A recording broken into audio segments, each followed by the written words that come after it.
예, 제가 어렸을 때는 이맘때 교회 근처에는 이런 인사들을 많이 했던 것 같아요. 메리 크리스마스라고. 요즘은 교회 안에서도 거의 이 인사가 사라진 것 같고, 어쨌든 기독교 문화권인 유럽이나 미국에서도 요즘은, 특히 미국에서는 메리 크리스마스라는 말을 공식적으로 못 쓴다고 제가 들었어요. 예. 우리라도 합시다. 옆뒤 좌우에 계신 분들하고 우리 어린이들 특히 메리 크리스마스 이렇게 인사하도록 하겠습니다.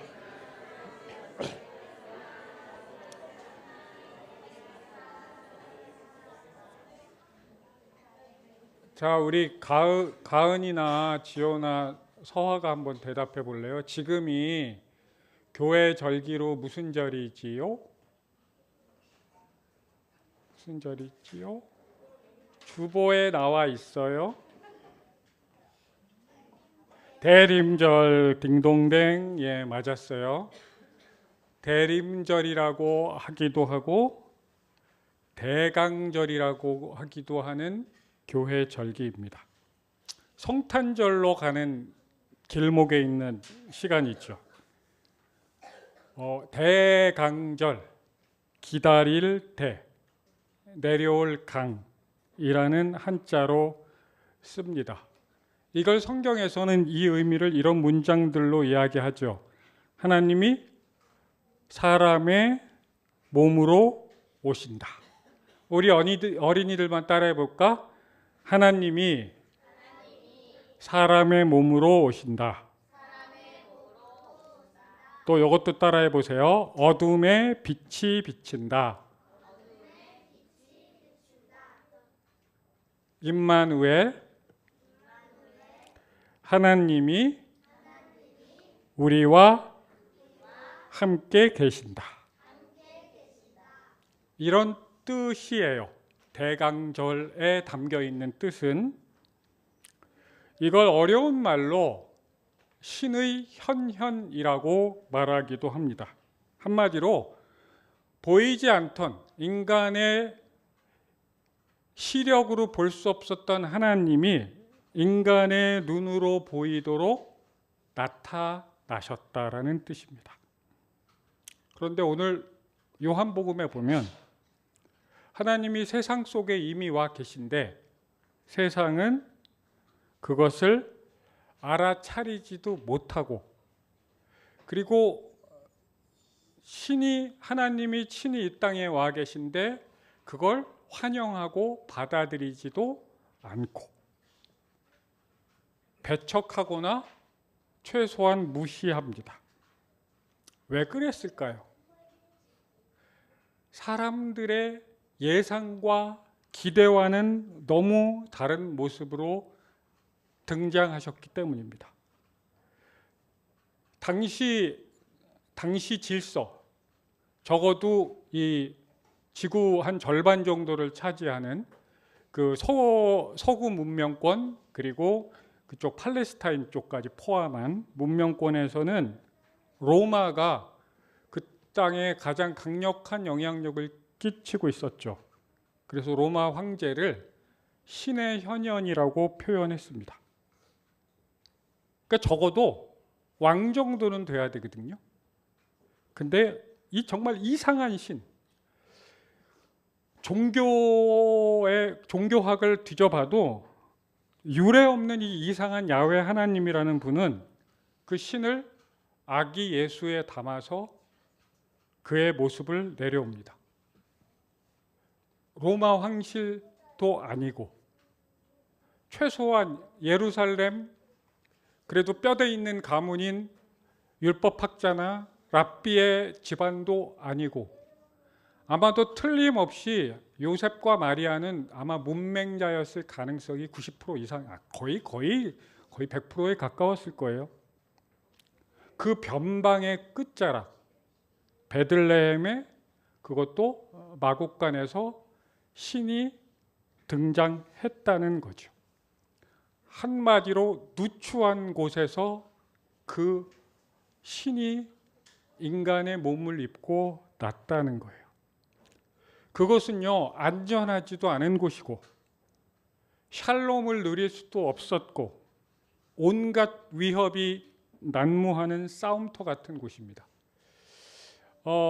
제가 아주 좋아하는 동생 중에 캄보디아 선교사로 뽀이펫이라는 곳에 선교를 하는 이기원 선교사라는 분이 있습니다. 그야말로 맨 땅에 헤딩해서 거기서 무료 밥집과 아이들 공부방을 운영하는데 얼마 전에 SNS에 올라왔는데 지금 태국하고 캄보디아 사이에 국지전이 났죠. 그리고 실황으로 그 포탄이 쏟아지는 환경들을 SNS에 올렸습니다. 우리는 상상할 수 없는. 근데 예수님이 태어난 곳은 그런 곳이었어요, 한마디로. 그래서 어쩌면 우리 대강절은 그 예수님이 안녕하신가? 그 아기 예수가 정말 무사한가? 이렇게 물어봐야 되는 절기는 아닐까? 하나님, 그 누추한 곳에서 잘 지내십니까? 우리 함께 어린이들도 함께 같이 얘기해 볼까요? 하나님, 누추한 곳에서 잘 지내십니까?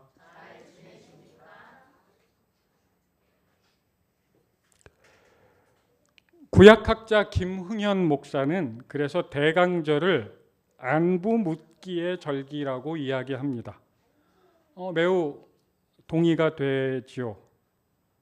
우리는 성탄절에 크리스마스 캐롤이나 크리스마스 트리나 선물을 교환하고 요즘은 잘 안 보내긴 하지만 크리스마스 카드 대신에 이모티콘이나 이런 걸로 서로의 안부를 묻습니다. 이 말씀을 준비하면서 제가 문득 이런 생각을 했어요. 나는 아기 예수의 안부에 관심이 별로 없었구나. 정말 그분께서 이 땅 위에 지금 내려오신다면, 정말 사람이 그분의 모습으로 이 땅에 오셨다면 그분은 정말 안녕한가? 우리가 성탄 찬양으로 부른 예수 나셨네에는 가난한 이들 사이에 예수가 나셨고 연약한 자로 실패한 자로 빼앗긴 자로 예수가 태어났다고 우리는 찬양하죠. 그렇다면 이 질문을 이렇게 다시 할 수 있습니다. 실업급여가 끊겨서 다음 달 월세를 걱정하는 그 우리의 이웃의 얼굴 속에서, 새벽 내내 물류센터에서 일하다가 해가 떠오를 때 퇴근하는 노동자들의 어깨에서, 재개발 지역에서 쫓겨난 이들의 이삿짐 속에서, 전쟁 뉴스 속으로 사라져버린 수많은 우리가 알 수도 없고 본 적도 없는 그 이름들 속에 머무시는 하나님의 얼굴을 떠올리면서 하나님께서 이 땅 위에 오신다는, 실패한 자로 연약한 자로 빼앗긴 자로 이 땅 위에 오신다는 그 말씀, 우리의 고백, 우리의 찬양을 나의 몸과 마음과 생각 속에 우리가 맺고 있는 다양한 관계 속에 각인시키는 절기입니다.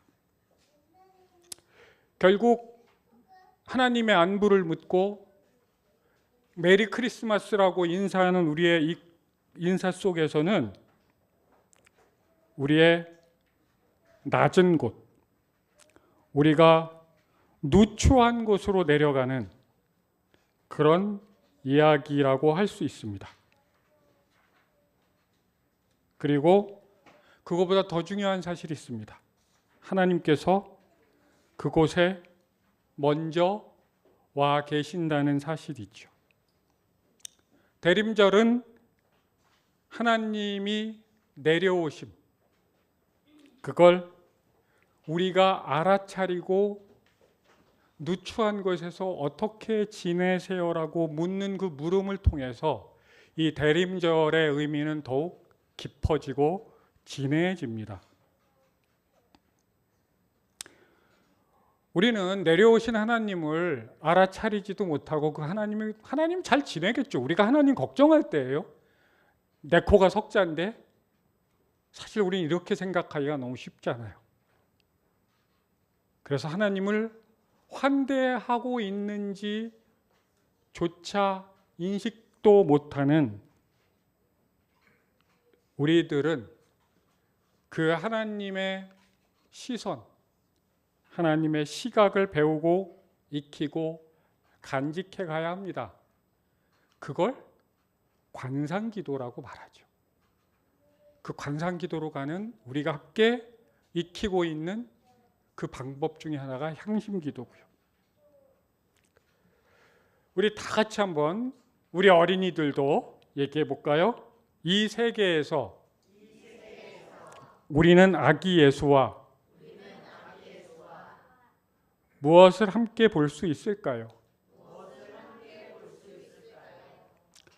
어떤 SNS에서 어떤 사람이 이렇게 묻더라고요. 대관절, 교회에서 도대체 교회에서 아기 예수를 찾아볼 수 있느냐?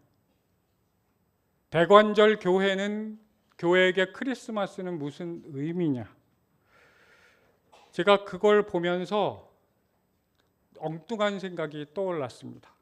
그걸 한문으로 대신 대자, 바라본 관자. 내려온 분을 뒤따라서 대신 바라보고 그 삶을 살아가고 닮아가는 사람들이 우리 아닐까요? 그게 교회 아닐까요? 그래서 저는 이 대림절을 대관절이라고 부르고 싶습니다. 그런데요, 역사적으로 보면 우리가 믿을 구석이 있거나 힘이 조금이라도 있다고 생각할수록 이걸 거부해 왔습니다. 이게 이스라엘의 역사였습니다. 오늘 우리가 윤봉섭 집사님이 읽어주신 구약의 본문 이사야서의 말씀은 성탄절 시즌에 인용되는 대표적인 구약의 말씀이죠. 원래 이 말씀은 남왕국 유다의 최악의 왕, 우리나라 최악의 대통령이 딱 떠오르잖아요. 그거에 필적할 만큼 최악의 왕 아하스에게 선포된 예언입니다. 우리나라 상황하고 비슷하죠. 분단이 돼 있었고 남쪽엔 유다가 있었고 북쪽에는 북이스라엘, 사마리아였습니다. 그 사마리아와 아람 왕국이 지금은 나라의 국운이 기울어져서 참 어떡하냐 저 나라 이런 시리아입니다.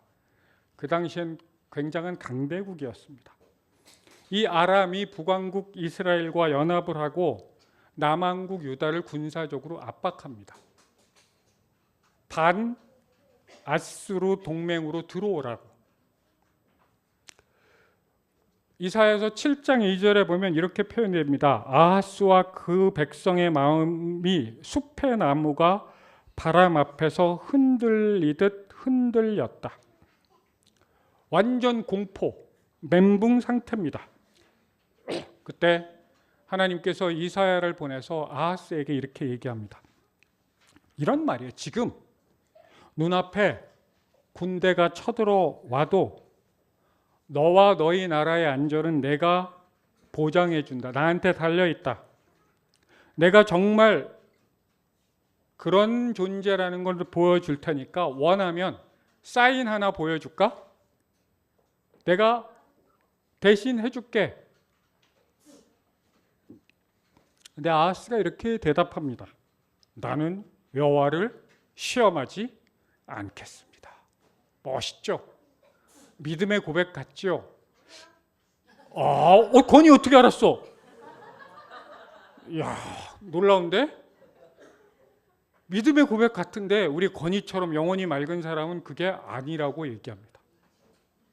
되게 경건해 보이는 말인데 문제는 그 속마음이에요. 의도예요.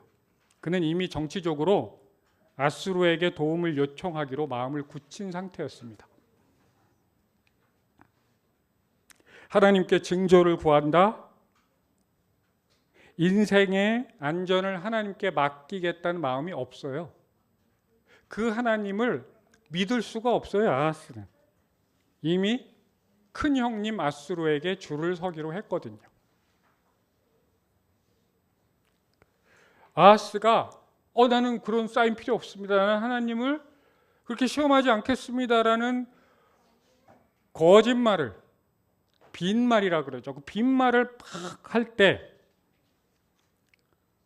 그러니까 그 사람 마음속엔 아수르는 현찰이고요, 하나님은 어음 같은 거예요. 어음은 날아갈 수도 거의 뭐 현찰일 수가 없잖아요. 그래서 하나님이 이사야를 통해서 혼내는 대목입니다. 그럼 네가 구하지 않아도 내가 알아서 징조를 줄게. 잘 들어. 그리고 오늘 우리가 읽었던 본문 이사야서 7장 14절의 이야기가 나옵니다. 굉장히 중요한 징조 단어 3개가 나와요. 첫째는 징조, 둘째는 처녀, 셋째는 임마누엘.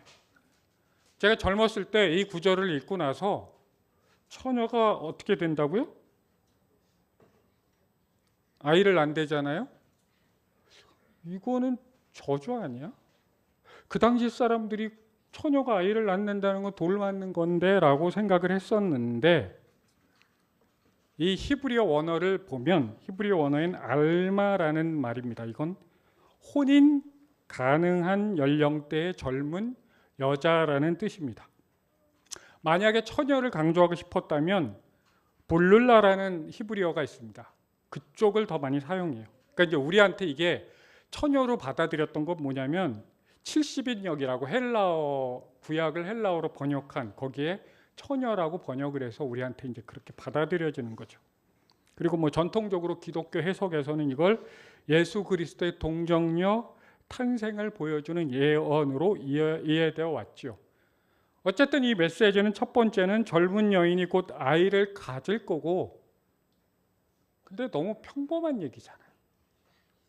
이게 무슨 아람과 북이스라엘의 그 군사 침략에 대응하는 하나님의 보장이라고? 그 연약한 아이가 평범한 젊은 여성의 뱃속에서 태어나, 그게 뭐?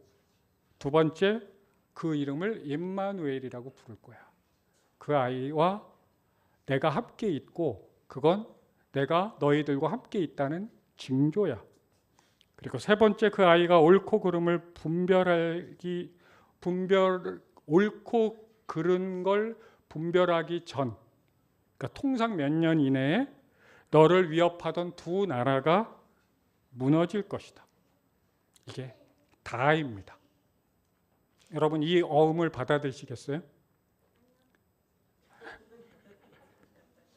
아니면 아수르라는 현찰을 받겠습니까? 여러분들이 예상하셨듯이 인류는 현찰을 선호합니다. 그래서 이 징조 받기를 거절하고 아수르에게 붙지요. 우리는 예외일까요? 하나님의 시간은 사람의 시간보다 더 긴 호흡으로 진행됩니다. 하나님께서 이 땅에 오신다는 건 누추한 곳에서 강림하셔서, 아기가 뭐예요? 부모의 돌봄 없이는 단 한순간도 목숨을 부지할 수 없는, 쫓겨다니고 정말 어렵게 유년 시절과 소년 시절을 보내시고 오해받고 핍박받고 배신당하는 과정을 쭉 보여줍니다. 우리의 복음서는. 하나님은 세상을 한꺼번에 뒤집지 않으시고 부분적으로 차근차근 당신의 일할 공간 틈을 벌리십니다. 언제나 하나님 그러셨어요. 아마 이집트에서 홍해 대첩을 통해서 이집트 대군을 수장시키고 광야로 들어갔던 이스라엘 사람들은 아마 거기 크기가 우리나라 강원도 크기? 그러니까 그냥 걸어갔더라도 한 100일 정도면은 충분히 갈 수 있는, 그걸 생각하지 않으셨겠어요? 우린 알다시피 40년이라는 길고 긴 세월을 통해서 그들 몸속 깊이 뿌리박고 있는 노예적인 생각, 노예적인 마음들을 계속 다루시지요. 12월 3일이 1년이 지났습니다. 제가 아침에 태블릿으로 유튜브로 어떤 뉴스를 보니까 우리 딸이 그러더라고요. 야, 저 똑같은 얘기를 1년 동안 하고 있는데 1년 동안 하고 있는데 어떤 변화가 없어요. 때로는 정말 의미 있는 일은 그렇게 더디게 가는 법입니다. 그래서 우리에게는 하나님의 시각이 필요합니다. 그분을 기다리는 사람은 나의 내적 세계와 외적 세계에 안테나를 세워서, 하늘의 안테나를 세워서 하나님이 어디에 계시고 어디에 활동하시고 어디에서 움직이신가를 찾아냅니다. 우리는 계속 저 높은 위를 보지요. 거대하고 위대한 어떤 일이 벌어지길. 그런데 이미 와 있었으나 내가 보지 못했던 작은 흔적들. 그냥 젊은 여성이 아이를 낳아요. 그건 대단한 일도 아니고 뉴스거리도 아니고 늘 벌어지는 그 일을 통해서 하나님의 역사를 하시겠다고. 그거 봐. 내가 임마누엘이야. 너희와 함께 있다니까. 그럼 그거 가지고 만족이 되세요? 와, 하나님이 우리를 보호하시는구나라는 생각이 드세요? 하나님의 역사하심은, 하나님의 하강은, 하나님의 현현은 그렇게 온다는 거죠. 그래서 보이지 않던 것을 다시 볼 수 있도록 하는 게 우리의 고백이고 아기 예수를 기다리는 우리의 자세입니다. 인류는 그 누추한 곳에 계시는 하나님을 볼 수 있는 시각을 그동안 계속 상실해 왔습니다. 찬란한 조명과 높은 곳에서 우리를 내려다보고 호령하는 지배자로서의 하나님, 권력자로서의 하나님, 왕 같은 하나님에 대한 시각을 계속 강화해 왔습니다. 그리스도를 구주로 고백한다고 말하는 교회조차도. 그래서 우리는 이렇게 말하죠. 우리의 무의식 속에서는, 우리의 집단 무의식 속에서는 이런 것들이 형성되어 있지 않았을까요? 도대체 누추한 곳에서, 대관절 그 보잘것없는 곳에서 거기에 어떤 하나님이 있겠어? 거기에 관심을 기울여야 할 필요가 있어?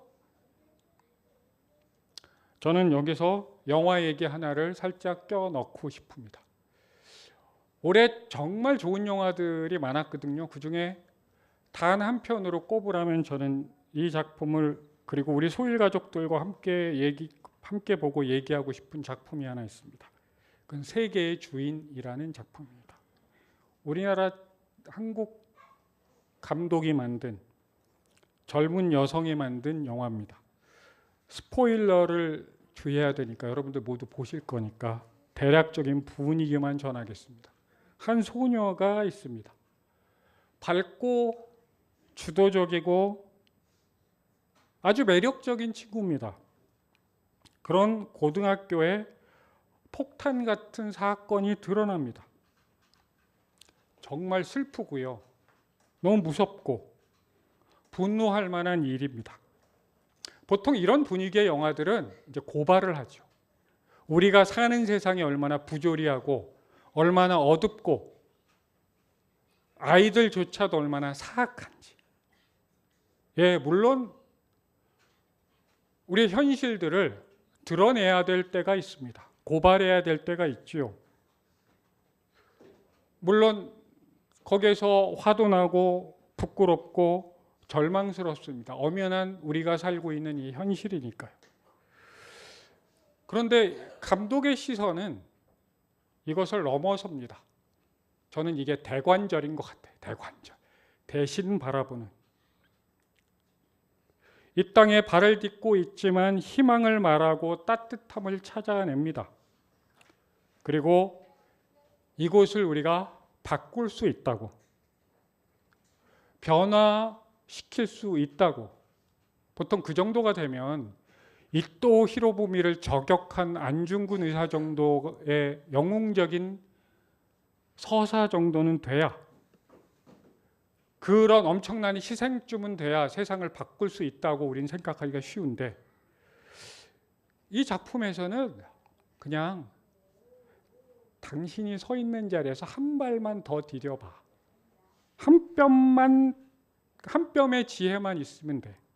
한 스푼의 친절, 아주 작은 우정, 한 아이의 어설픈 배려, 이런 것들이 중요한 거야.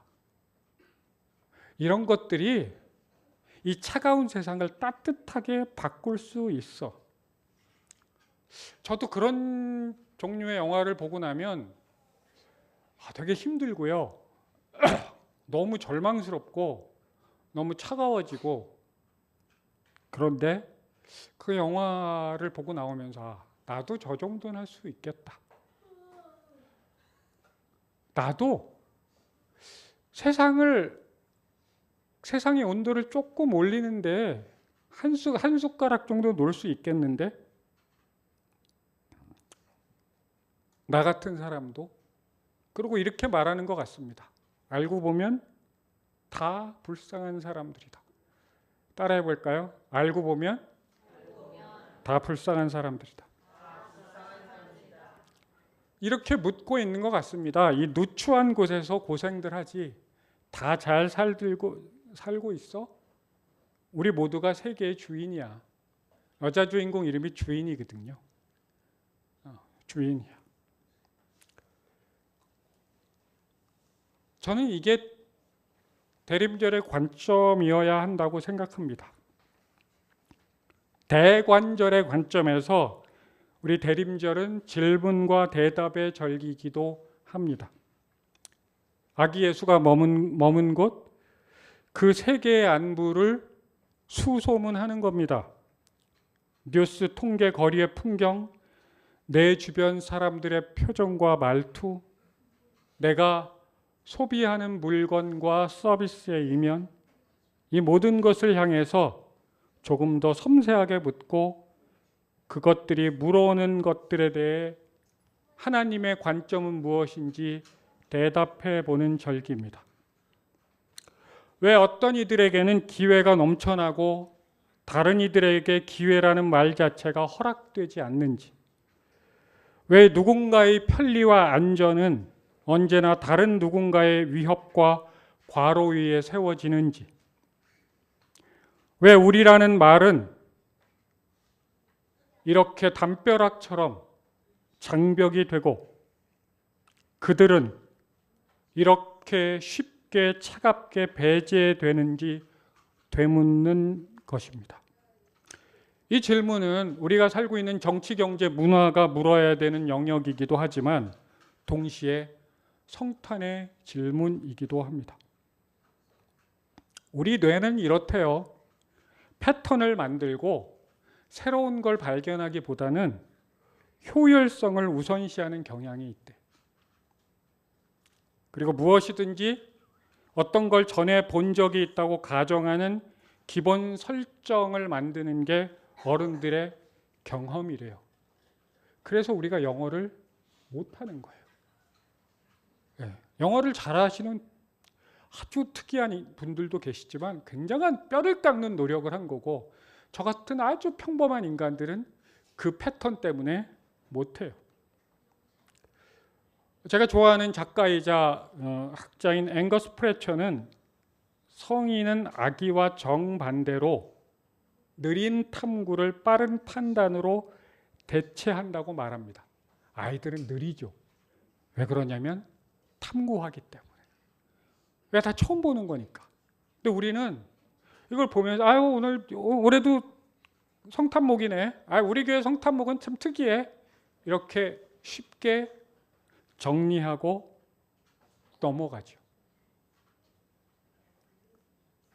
그래서 우리가 대림절 예배 때 그런 것들 판단을 늦추기 위해서 우리가 직접 사과도 달고 빵도 달고 장미도 다는 거죠. 그래서 우린 이렇게 물을 수 있어야 합니다. 나는 어떤 것에 익숙해져 있어서 아기 예수를 찾지 못하지? 내 익숙한 자리에 그 아기가 없다는 것을 이상하게 느끼지 못하고 있지 않는가? 아까 우리 김재 집사님이 교회에 대한 기도를 하셨잖아요. 교회의 이름으로 누구를 미워하자고 얘기합니다. 차마 생각조차 할 수 없는 끔찍한 얘기들을 막 교회에서 막 쏟아냅니다. 거기에 아기 예수가 없다는 사실. 어떤 것에 도대체 익숙해져 있어서 그럴까요? 그래서 우리는 내가 한 번도 문제라고 생각하지 않았던 일상을 조금 더 낯설게 바라보는 것, 그게 대관절인 것 같습니다. 그 낯섦과 새로움 속에서 내 눈높이는 아기 예수보다 너무 높아져서 우리는 근데 계속 내 눈높이를 높이려고 하지요. 아기 예수는 낮은 곳에 있는데 내가 익숙하고 안주하고 싶은 그곳에 아기 예수의 빈자리가 있을지도 모릅니다. 나의 누추한 곳이 있죠. 나의 상처와 결핍. 너 아직도 그러고 있냐? 아직도? 너는 예수를 믿은 지가 몇 년이나 지났는데, 넌 소익교회에 온 지가 몇 년이나 지났는데 또 아직도 그러고, 아직도 그게 해결이 안 됐어라고 묻는 그 누추함의 자리에 여전히 성장하지 못하고 있는 내 내면의 누추한 곳에 와 계신 아기 예수를 맞이하는 것이 성탄절의 시선입니다. 녹아버린 북극곰의 발판 위에서 여전히 보행권이 없는 우리 이웃의 휠체어 앞에서 학대와 폭력으로 어린 시절을 유린당하고 있는 아이들에게서 혐오와 차별에 무차별로 노출된 약자들에게서 성탄의 빛은 더욱 빛난다고 선언해야 합니다. 나에게, 우리 서로에게, 서로의 귓가에, 그리고 교회 울타리를 넘어서 이 세상에게 여전히 한 현찰을 쥐기를 원하고 분명히 보장되어 있는 그리고 빠른 변화를 요구하는 이들에게 아기 예수는 여기 계시다고 말할 수 있어야죠. 교회가 극우 정치의 서식지로 자리 잡은 이 땅에서 그 모습이 고통스러운 사람들은 우리에게 묻습니다. 도대체 대관절, 성탄의 주인이라는 아기 예수는 어디 있느냐고. 우리는 그 사실을 알고 있습니다. 그리고 가장 극적인 변화를 가졌던 한 인물, 사도 바울의 고백이 내가 그리스도와 함께 다시 사는 거라고. 우리 안에 자리 잡은 누추함에, 우리 사이에 나는 저 사람은 비호감이야. 혹시 여러분 소일교회 안에 그런 분들 계십니까? 혹시 제가 비호감이시면 연약함을 용서해 주시고, 우리 안에 누추한 관계 속에서 그리고 우리가 만든 사회 구조의 누추한 곳에 거기에 하나님이 계십니다. 그리고 그 하나님은 조금씩 이 어둠의 틈을 벌리시고 빛을 비추십니다. 함께 기도하겠습니다. 하나님, 누추한 우리들에게 함께 하셔서 감사합니다. 그리고 그 누추함 속에 당신은 잘 지내고 계신지 늦었지만 묻습니다. 당신과 함께 있다면 그 누추한 곳이 천국임을 알게 하여 주시옵소서. 예수님의 이름으로 기도합니다.